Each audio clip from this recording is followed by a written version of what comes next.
नमस्कार, मी प्रियांका तुमचं प्रियांकाज किचनमध्ये अगदी मनापासून स्वागत करते। आज आपण पाहणार आहोत झणझणीत असा कोल्हापुरी भडंग। तुम्हाला ही रेसिपी अगदी सोप्या पद्धतीने आणि कमी साहित्यामध्ये मी करून दाखवली आहे। एकदा भडंग माझ्या पद्धतीने करून बघा, तुम्हाला नक्की आवडेल। आणि भडंग केल्यानंतर त्याच भडंगाचा वापर करून पटकन झटपट अशी होणारी भेळ कशी तयार करायची ते देखील आज आपण पाहणार आहोत। तर तुम्हाला आज दोन रेसिपी पाहायला मिळणार आहेत, एक म्हणजे कोल्हापुरी भडंग आणि दुसरी म्हणजे चटपटीत अशी भेळ।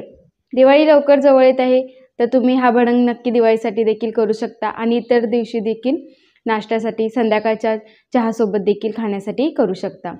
तुम्हाला जर माझी आजची रेसिपी आवडली तर व्हिडिओला नक्की लाईक करा आणि जास्तीत जास्त लोकांपर्यंत शेअर करा।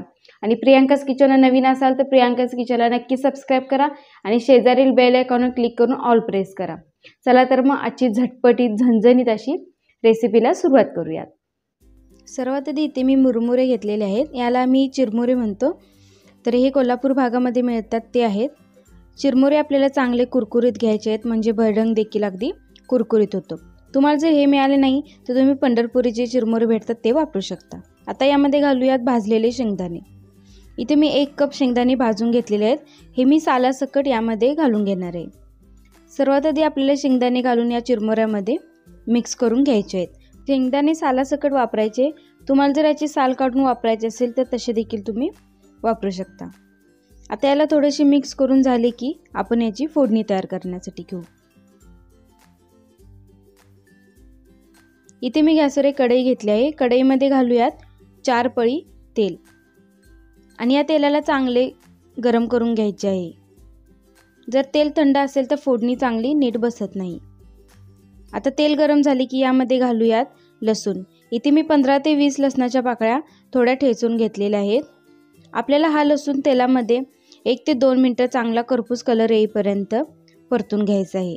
लक्षात ठेवा, आपल्याला लसूण करपवायचा नाही, फक्त गोल्डन कलर येईपर्यंत याला परतून घ्यायचा आहे। जर हा लसूण चांगला भाजला गेला नाही, कच्चा राहिला तर भडंग आपला डब्यामध्ये ठेवल्यानंतर तो मऊ पडू शकतो। त्यामुळे आपल्याला लसूण चांगला गोल्डन ब्राऊन कलर येईपर्यंत परतून घ्यायचा आहे, त्यामुळे भडंग अगदी कुरकुरीत देखील राहतो। आता लसूण आपल्याला 2 ते 3 मिनिटे मीडियम गॅसवरतीच परतून घ्यायचं आहे। गॅसची फ्लेम आपल्याला मीडियमच ठेवायची आहे, फास्ट करायची नाही, नाहीतर लसूण पटकन करपू शकतो। हे बघा, याला हलकासा ब्राऊन कलर यायला सुरुवात झाली आहे।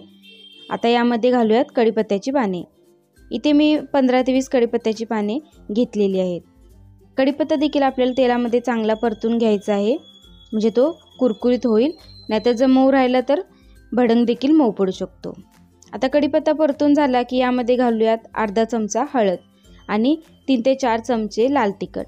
हा मी घरगुती मसाला वापरला आहे, तुम्ही जर काश्मीरी लाल मिरची वापरला तर यामध्ये 1 चमचा गरम मसाला आणि जिरा पावडर नक्की वापरा। आता यामध्ये घालूयात चवीपुरतं मीठ। साधारण मी 2 चमचे मीठ घेतलेलं आहे। मीठ घालून आपल्याला मीडियम गॅसवरच हा मसाला पूर्णपणे एकत्र मिक्स करून घ्यायचा आहे। या मसाल्याला आपल्याला अर्धा मिनिट तरी चांगले परतून घ्यायचे आहे। गॅसची फ्लेम मीडियमच ठेवा, जर फास्ट केलात तर हा मसाला करपू शकतो आणि भडंगाला चव चांगली येणार नाही। हे बघा, या पद्धतीने हा मिक्स करून झाला की आता आपण गॅस बंद करूयात आणि ही फोडणी चिरमुऱ्यामध्ये ओतून घेऊयात। चिरमुऱ्यामध्ये आता ही फोडणी ओतून घेऊयात। कढईमध्ये देखील थोडा मसाला राहिला असेल तर नंतर तुम्ही चिरमुरे घालून तो यामध्ये घालू शकता। आता याला एका चमच्याच्या सहाय्याने थोडेसे मिक्स करून घेऊयात। सुरुवातीला फोडणी गरम असल्यामुळे हाताला भाजू शकते, म्हणून आपल्याला चमच्याने थोडेसे मिक्स करून घ्यायचे आहे। या ठिकाणी तुम्ही थोडं भांडं किंवा टोप मोठा वापरा, म्हणजे चांगले मिक्स करता येईल।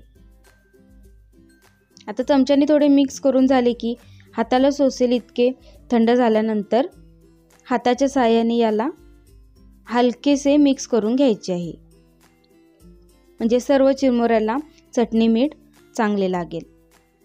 हे बघा, इथे दाखवल्या पद्धतीने आपल्याला सर्व चिरमुरे एकत्र चांगले मिक्स करून घ्यायचे आहेत। इथे आपले सर्व चिरमुरे चांगले मिक्स करून झालेले आहेत। बघा, याला भडंगाला अगदी मस्त असा कलर देखील आलेला आहे। इथे आपला झणझणीत असा कोल्हापुरी भडंग तयार आहे। याला थोडेसे थंड करून घ्यायचे आणि मग एका हवाबंद डब्यामध्ये स्टोअर करून ठेवू शकता। गरमच भरू नका, नाहीतर मग तो नंतर मऊ पडेल। आता आपण या भडंगापासून झटपट भेळ कशी तयार करायची ते पाहूयात। इथील मी एक प्लेट भडंग बाजूला घेतला आहे। यामध्ये घालूयात बारीक चिरलेला कांदा। इथे तुम्ही तुमच्या आवडीनुसार कांदा कमी जास्त घालू शकता। थोडासा कांदा बारीक चिरलेला घालून झाला की यामध्ये घालूयात बारीक चिरलेली हिरवी कोथिंबीर आणि याला सर्व बाजूने पसरून घेऊयात। कोथिंबीर घालून झाली की यामध्ये घालूयात थोडासा लसूण चिवडा। माझ्याकडे इथे लसूण चिवडा होता, मी तो वापरला आहे। तुमच्याकडे जर शेव असेल तर तो तुम्ही घालू शकता। यानंतर यामध्ये घालूयात थोडासा लिंबाचा रस। यामुळे या भेळ अगदी अतिशय उत्तम अशी चव येते। यासोबत तुम्ही एक लिंबाची फोड देऊ शकता। इथे आपली इन्स्टंट अशी भडंगापासून बनवलेली भेळ तयार आहे। बघा, ही भेळ बघता क्षणी तुमच्या तोंडाला देखील पाणी सुटले ना? तर नक्की ही रेसिपी ट्राय करून बघा आणि कशी झाली आहे ते कमेंटमध्ये नक्की सांगा।